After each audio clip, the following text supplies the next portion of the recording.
Assalamualaikum warahmatullahi wabarakatuh. Saya Ahmad Fauzi di sini akan menjelaskan tentang studi kebijakan perubahan kurikulum 2013. Kurikulum 2013 adalah kurikulum yang diterbitkan oleh Departemen Pendidikan Nasional pada tahun 2013 sebagai pengembangan dari kurikulum 2006 atau bisa disebut dengan KTSP yang mencakup sikap, pengetahuan, dan keterampilan secara terpadu. Hal ini sesuai dengan Pasal 1 Ayat 29 Undang-Undang Nomor 20 Tahun 2003 bahwa kurikulum merupakan pengaturan mengenai tujuan, isi, dan bahan pelajaran serta cara yang digunakan sebagai pedoman penyelenggara kegiatan pembelajaran untuk mencapai tujuan pendidikan. Karakteristik kurikulum 2013. Yang pertama, isi atau konten dinyatakan dalam bentuk KI atau kompetensi inti dan dirinci dalam bentuk KD atau kompetensi dasar. Yang kedua, KI merupakan gambaran kategorial mengenai kompetensi dalam aspek sikap, pengetahuan, dan keterampilan. KD merupakan kompetensi yang dipelajari peserta didik. KI dan KD dalam pendidikan menengah pertama diutamakan pada ranah sikap, sedangkan pada menengah atas berimbang antara sikap dan kemampuan intelektual. Yang kelima, kompetensi inti menjadi unsur organisatoris kompetensi dasar. Yang keenam, KD atau kompetensi dasar dikembangkan didasarkan pada prinsip saling memperkuat dan memperkaya antar mata pelajaran. Yang ketujuh, dalam silabus seluruh KD untuk tema. Yang kedelapan, RPP dikembangkan dari setiap KD. Selanjutnya yaitu kebijakan perubahan kurikulum 2013. Undang-Undang Sistem Pendidikan Nasional Nomor 20 Tahun 2003 menjelaskan bahwa pentingnya pembaharuan pendidikan secara terencana, terarah, dan berkesinambungan.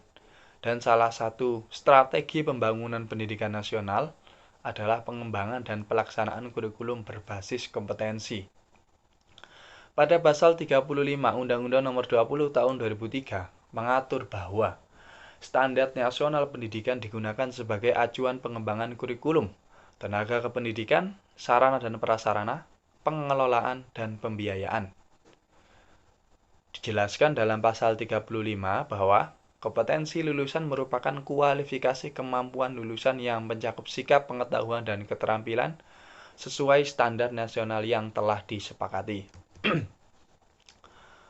Jadi kurikulum 2013 ini diyakini sebagai langkah strategis dalam menyiapkan dan menghadapi tantangan globalisasi dan tuntutan masyarakat Indonesia masa depan.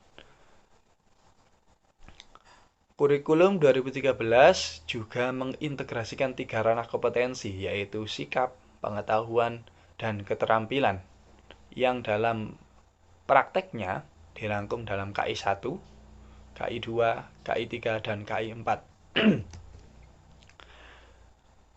Selanjutnya yaitu elemen perubahan kurikulum 2013. Kurikulum 2006 ke kurikulum 2013 itu merubah 4 elemen. Yang pertama yaitu standar kompetensi lulusan, adanya peningkatan dan keseimbangan soft skill dan hard skill dengan mengasah 3 aspek, yaitu sikap, pengetahuan, dan keterampilan.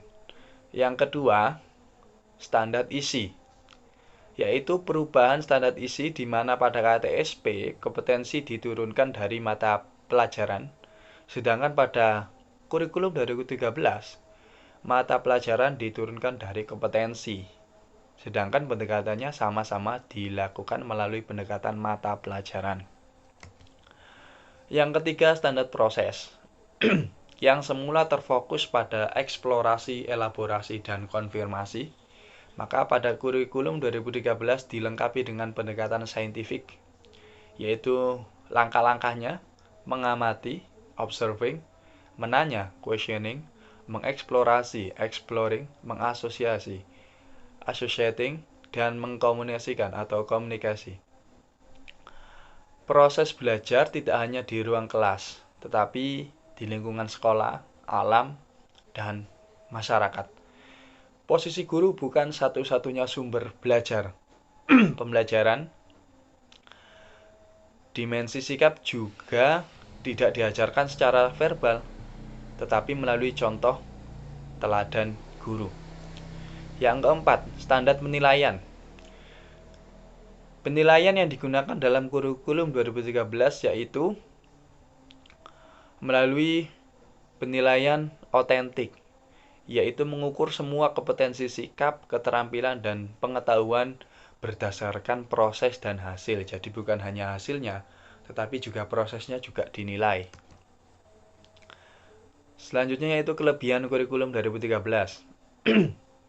Yang pertama, siswa dituntut aktif, kreatif, dan inovatif dalam setiap pembelajaran atau pemecahan masalah yang ada di sekolah.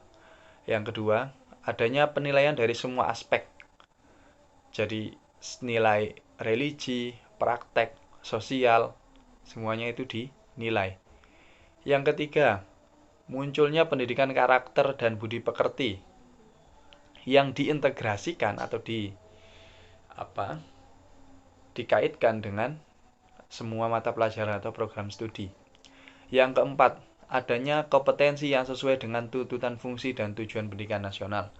Yang kelima,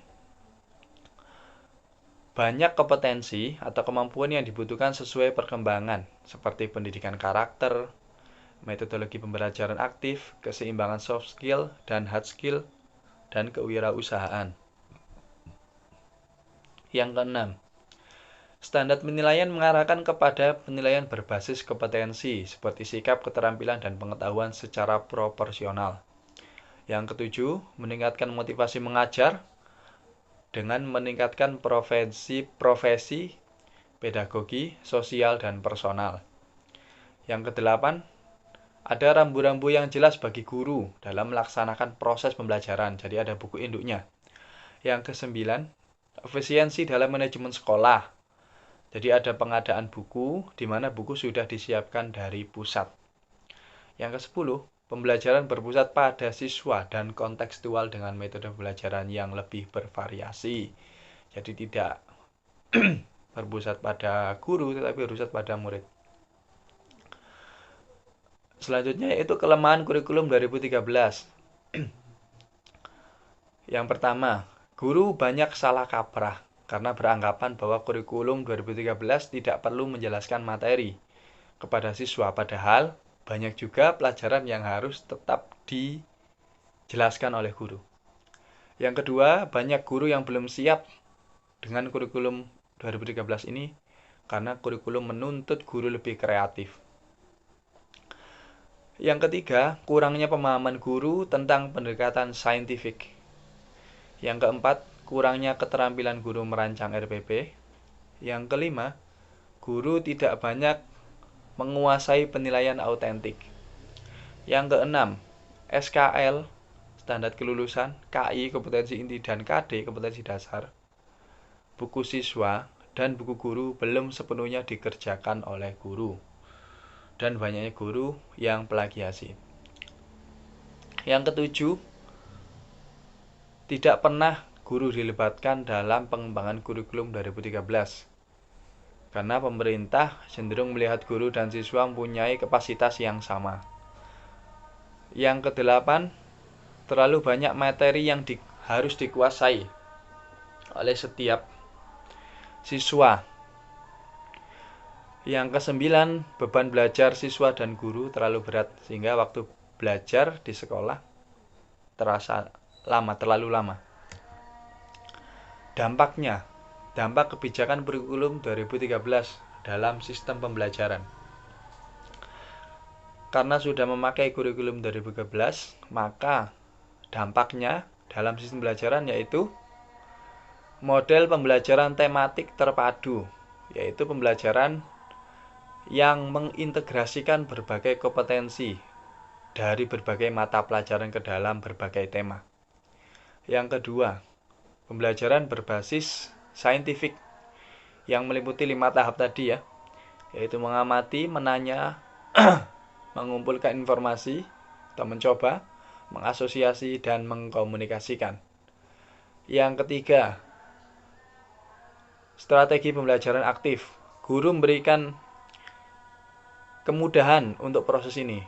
Jadi diberi stimulus, di mana nanti peserta didik diberi kesempatan untuk bertanya atau menemukan sesuatu, menerapkan ide-ide mereka sendiri, dan secara sadar menggunakan strategi mereka untuk belajar.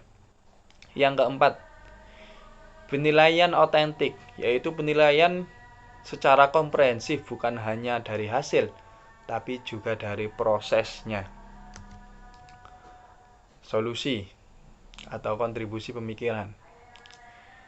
Jadi dari saya solusinya untuk kebijakan kurikulum 2013 yaitu adakan pelatihan tentang caranya mengaplikasikan pembelajaran dengan sistem kurikulum 2013.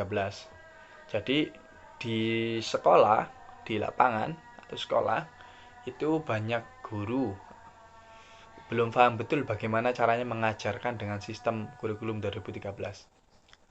Yang kedua, kalau sudah ada pelatihan, seharusnya juga ada follow up dari instansi terkait atau pemerintah terkait bagaimana cara mengajarkannya, bagaimana cara membuat RPP, bagaimana cara menilainya. Nah, itu semua harus disosialisasikan dan diadakan pelatihan.